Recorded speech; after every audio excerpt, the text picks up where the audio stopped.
జలవనరుల శాఖ మంత్రి నిమ్మల రామానాయుడు మీడియాతో మాట్లాడుతున్నారు. ఇప్పుడు ఆ లైవ్ చూద్దాం. సభకు పంపించింది తెలుగుదేశం పార్టీ. మరి నువ్వు అధికారంలో ఉన్నప్పుడు ఏం చేసావు? ఒక విజయసాయి రెడ్డి, ఒక సుబ్బారెడ్డి, ఒక సజ్జల రామకృష్ణారెడ్డి, ఒక పెద్దిరెడ్డి రామచంద్రారెడ్డి, ఒక మిథున్ రెడ్డి, వీళ్ళతోటే కదా నీ రాజకీయం అంతా తిరిగింది. అధికారం ఉన్నంతసేపు వీళ్ళ చుట్టూనే కదా నీ అధికారం అంతా తిప్ప. అంటే అధికారం ఉంటే వాళ్ళ, అధికారం లేకపోతే మరి వీళ్ళ అనేటువంటి విషయం ఇలా నేను చెప్పడం కాదు. ప్రజలు ఈవేళ జగన్మోహన్ రెడ్డిని, గొడ్డల పార్టీని ఈరోజు ప్రశ్నిస్తున్నటువంటి పరిస్థితి మనందరికీ తెలుసు. తిరుమల తిరుపతి దేవస్థానం టీటీడీ చైర్మన్, అత్యంత పవిత్రమైనటువంటి టీటీడీ చైర్మన్ని ఆ రోజు చదలవాడ కృష్ణమూర్తి గారికి కానీ, ఆదికేశ్వర నాయుడు గారికి కానీ, పప్పుల చలపత్ర గారికి కానీ ఇచ్చింది తెలుగుదేశం పార్టీ. నువ్వు అధికారంలోకి వచ్చిన తర్వాత ఎవరికి ఇచ్చావు? బొమ్మ కరుణాకర్ రెడ్డికి ఇచ్చావు, సుబ్బారెడ్డికి ఇచ్చావు. అంటే అధికారంలో ఉంటే ఏం చేస్తా ఉన్నావు? అధికారం పోతే ఏం మాట్లాడుతున్నావో తెలుసుకోలేనంతటువంటి అజ్ఞానంలో మేము ఎవ్వరం కూడా లేము అనేటువంటి విషయాన్ని ఈవేళ ఈ గొడ్డల పార్టీకి ఈ సందర్భంగా గుర్తు చేసుకుంటున్నానని చెప్పి మీ ద్వారా తెలియజేసుకుంటూ, ఈరోజు చంద్రబాబు నాయుడు గారు, పవన్ కళ్యాణ్ గారు, ఎందుకంటే వీరిద్దరి కలయిక ఏదో వీళ్ళిద్దరు పదవులు పొందడానికి కాదు.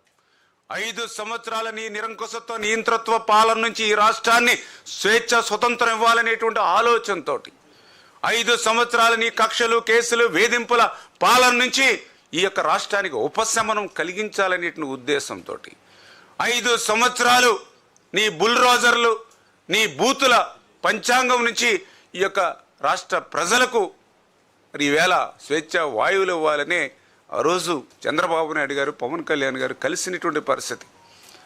ఆ రోజు కలిసిన నాటి దగ్గర నుంచి ఇంకొక 15-20 సంవత్సరాల పాటు ఈ కూటమి ఇట్లానే కలిసి ఉంటుందని ఏదైతే చంద్రబాబు నాయుడు గారు, పవన్ కళ్యాణ్ గారు ఒక రామ లక్ష్మణుల మాదిరిగా కలిసి ఉంటూ ఉన్నారో, ఈ రకంగా రామ లక్ష్మణులుగా చంద్రబాబు నాయుడు గారు, పవన్ గారు కలిసి ఉన్నంత కాలం ఈ ఆంధ్రప్రదేశ్ రాష్ట్రంలో గొడ్డల పార్టీకి మనుగడ లేదనేటువంటి వాస్తవాన్ని గ్రహించినటువంటి జగన్మోహన్ రెడ్డి అటువంటి రామ లక్ష్మణులైనటువంటి చంద్రబాబు, పవన్ కళ్యాణ్ని విడగొట్టాలనేటువంటి కుట్రలు, కుతంత్రాల్లో భాగంగానే అటువంటి పులివెందుల సంస్కృతిని అమలు చేసుకుంటూనే ఈవేళ పవన్ని, కాపుల్ని టార్గెట్ చేస్తూ ఈవేళ గొడ్డల పార్టీ చేస్తున్నటువంటి రాజకీయాలని ప్రజలందరూ కూడా నిశితంగా గమనించాలని చెప్పేసి కూడా మీ ద్వారా కోరుతూ ఉన్నాం.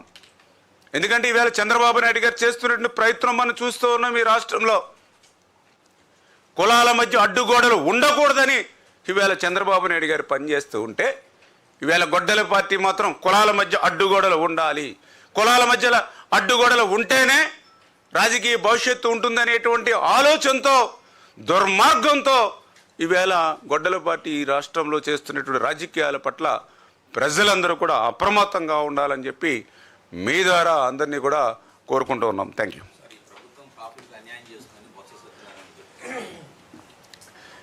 మేము అదే చెప్పాం. ఏదైతే ఇప్పుడు వీళ్ళందరూ కూడా ఒక ఫ్యాక్షన్ సంస్కృతి, ఏదైతే ఈ యొక్క పులివెందుల సంస్కృతిలో చిక్కుకున్నటువంటి బాధితులు వీళ్ళందరూ కూడా చెప్పాలని అంటే, వాళ్ళు ఇంకా బయటికి రాలేరు. ఇంకా జగన్మోహన్ రెడ్డి జపము, జగన్మోహన్ రెడ్డి ఎజెండా అమలు చేసుకోవాల్సిందే. వాళ్ళ జీవితాంతం కూడా అదే రకమైనటువంటి పరిస్థితి. ఏదైతే ఇప్పుడు చాలా క్లియర్గా మనం చెప్పాం, 5 సంవత్సరాలు వాళ్ళు అధికారం ఇచ్చారు, 151 సీట్లు ఇచ్చారు, 50% సీట్లు ఇచ్చారు. మరి అధికారంలో ఉన్నటువంటి 5 సంవత్సరాలు ఆ రోజు కరివేపాకుల మాదిరిగా మరి కాపుల్ని వాడుకుని వదిలేసినటువంటి పరిస్థితి మీది. కానీ ఈరోజు మేము అధికారంలోకి వచ్చాక మీరు చూశారు, ఈవేళ ఇప్పుడే చూసాం ఒక ఎంపీగా ఆయనకి పదవులు ఇవ్వడం కానీ, ఈ విధంగా మరి అదేవిధంగా కాపులకి సంబంధించినటువంటి మరి ఈవేళ మీకు నేను ఒక ఇరిగేషన్ శాఖ మంత్రిగా ఉన్నాం. ఈవేళ పోలవరం ప్రాజెక్టు ఉంది. పోలవరం ప్రాజెక్టు పూర్తవుతే మరి నిజంగా అక్కడ మేలు జరిగేది ఆ గోదావరి జిల్లాలో కాపులకే. మరి అటువంటి పోలవరాన్ని కూడా నువ్వు 5 సంవత్సరాలు నిర్వీర్యం చేసేసి ప్రశ్నార్థకం చేసావు. మళ్ళీ ఈవేళ పోలవరాన్ని మేము పూర్తి చేస్తున్నాం. అంటే ఈ రకంగా ఒక సాఫ్ట్వేర్ ఈవేళ కాపు బిడ్డలు కూడా చాలా చోట్ల మేము గ్రామాల్లో చూస్తూ ఉన్నాం. ఎక్కడ చూసినా కూడా ఈవేళ ప్రతి గ్రామంలో 20 మంది 30 మంది సాఫ్ట్వేర్ ఎంప్లాయీస్ కాపు బిడ్డలు ఈవేళ గ్రామాల్లో ఉంటూ ఉన్నారు. వ్యవసాయం ఇబ్బందికరంగా ఉన్న ఈవేళ ఆ యొక్క సాఫ్ట్వేర్ ఫ్యామిలీలు ఈవేళ గ్రామీణ ప్రాంతాల్లో ముందుకెళ్తూ ఉన్నాయి. అటువంటి సాఫ్ట్వేర్ని ఈవేళ మీరు చూశారు. ఈవేళ గతంలో సాఫ్ట్వేర్ అవుతే ఈవేళ క్వాలిటీని వ్యాలీ అని పెట్టి ఈవేళ ఉద్యోగ ఉపాధి అవకాశాలు ఇవ్వడం కానీ, అంటే ఈ రకంగా ఈ యొక్క 2 ఏళ్ల కూటమి పాలనలో నేరుగానే కాకుండా ఇండైరెక్ట్గా కూడా ఉద్యోగ ఉపాధి అవకాశాలు పెంపొందించేటువంటి విషయంలో కూడా ఈవేళ కాపు యువత కూడా ఈరోజు లబ్ధి చెందుతున్నటువంటి పరిస్థితి. Thank you. నేను ఎవరు మాట్లాడతారు అంటే మాకు క్యాబినెట్ క్యాబినెట్ అన్నా మళ్ళీ ఓకే సంబంధాలు చెప్పేస్తాను. చెప్తాను. మన సాసి సతీష్ గారు కంటిన్యూ చేస్తారు. అదే ఎందుకంటే మళ్ళీ 10:30కి దయచేసి. ఓకే అన్న, థ్యాంక్ యూ.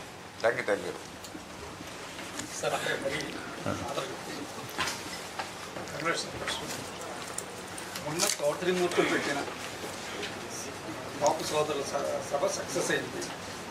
ముందు దాన్ని స్ఫూర్తిగా వచ్చిన మరిన్ని సమావేశాలు పెడతాం. కాపుల్లో తెలుగుదేశం పార్టీ కూటమి మీద వ్యతిరేకత భయంకరంగా ఉంది అని చెప్పారు. మొదటగా మీకు చెప్పేది ఏంటంటే ఆ సభ అది ఆత్మీయ సభగా పెట్టారు. మేమైతే ప్రత్యేకంగా చెప్పేదంటే అది కాపు ఆత్మీయ సభ కాదు, రాజకీయ నిరుద్యోగుల ఆర్తనాద సభ అని నేను చెప్తా. మీరు వారు అక్కడ చూసిన వాళ్ళందరూ కూడా ఏం చెప్పారు, బయటకు వచ్చి ఏం ప్రాబ్లం ఉందని చెప్పారు. ఇదే నాయకులు వైఎస్ఆర్సీపీలో మేము ఈడబ్ల్యూఎస్ రిజర్వేషన్ తీసేస్తున్నానని చెప్పి జగన్ అన్నప్పుడు వీళ్ళు ఏమీ మాట్లాడలేదు. అటువంటి వాళ్ళు మేము 2014-19లో కాపు భవనాలకు గాను ప్రత్యేకంగా 27 కాపు భవనాలకి ముఖ్యమంత్రి చంద్రబాబు నాయుడు గారు రాష్ట్రం అంతటా కూడా పనులు ప్రారంభించి 80% పనులు 2019 వరకు అవగొట్టితే కతిమ 20% పనులు అవగొట్టకుండా వైఎస్ఆర్సీపీ గవర్నమెంట్ ఆ టైంలో ఏ విధంగా ముందుకు తీసుకెళ్ళాలని ఆపినప్పుడు ఈ కాపు నాయకులు ఏం చేశారు? ఈరోజు వీళ్ళందరూ వచ్చి మేము కాపులకి సరిగ్గా జరగట్లేదు అంటానికి కారణం ఏంటంటే వారు రాజకీయంగా ఏదో లబ్ధి పొందాలనే ఉద్దేశంతో చేస్తుంది తప్ప ఇది పర్టికులర్గా ఏదో కాపుల మీద ప్రేమతో చేసింది కాదని చెప్పి మేము చెప్తున్నాం. సభ అసలు సక్సెస్సే కాదు. వాళ్ళు వచ్చి బయటకు వచ్చి ఏం చెప్పగలిగారండి? ఇప్పుడు అదే జగన్మోహన్ రెడ్డి కాకినాడ జిల్లా నడిబొడ్డులో కాపులు ఎందుకు పనిచేయరు, కాపులకి ఏ విధమైన రిజర్వేషన్ అక్కర్లేదని బహిరంగంగా ప్రకటించాడు ఆ రోజు ఎలక్షన్ ముందు. ఆ రోజు ఏం చేశారు వీళ్ళందరూ? ఈవేళ వాళ్ళు వచ్చి ఏదో జరుగుతుందంటే ఇప్పుడు ఎక్కడో ఇది ప్రతి చిన్న విషయాన్ని రాజకీయం. మొన్న ఎవరో చనిపోతే రాజకీయం.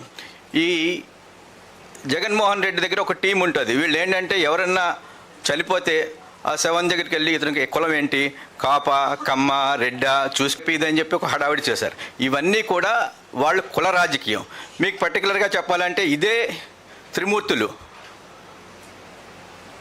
కోనసీమలో 2 కులాల మధ్య ప్రశాంతంగా ఉన్న కోనసీమలో జగన్మోహన్ రెడ్డి చుచ్చు పెడితే ఈ త్రిమూర్తులు ఆ రోజు ఏం మాట్లాడలేదు. 160 మంది కాపుల్ని అరెస్ట్ చేశారు ఆ రోజున. ఆ రోజు ఈ త్రిమూర్తులు వైఎస్ఆర్సీపీలో ఉన్నారు కదా, ఆ 160 మంది గురించి ఏమన్నా పోరాడా? ఈవేళ కోనసీమలో అతను కాపు సభ పెట్టమనేది సిగ్గుచేటు. ప్రధానంగా మొన్నటి ఎపిసోడ్లో పీడీసీఎంని ఎక్కువ టార్గెట్ చేశారు వైసీపీ. సార్ ఆయన కూడా చెప్పింది ఏంటంటే నేరస్తులకి, నేరం చేసిన వాళ్ళకి, మానభంగాలు చేసిన వాళ్ళకి, మర్డర్లు చేసిన వాళ్ళకి కులం రంగు పొలవద్దని చెప్పారు. ఆయన రౌడీజం చేయొద్దని చెప్పారు. అంతే తప్ప ఆయన చెప్పిన దాన్ని వీళ్ళు వక్రీకరించి వేరే విధంగా మాట్లాడటం, మేము ఆ కులం వాడు చచ్చిపోయాడు కాబట్టి ఇది చేయటం అన్నది టోటల్గా వాళ్ళ విధానమే రాంగు. Thank you.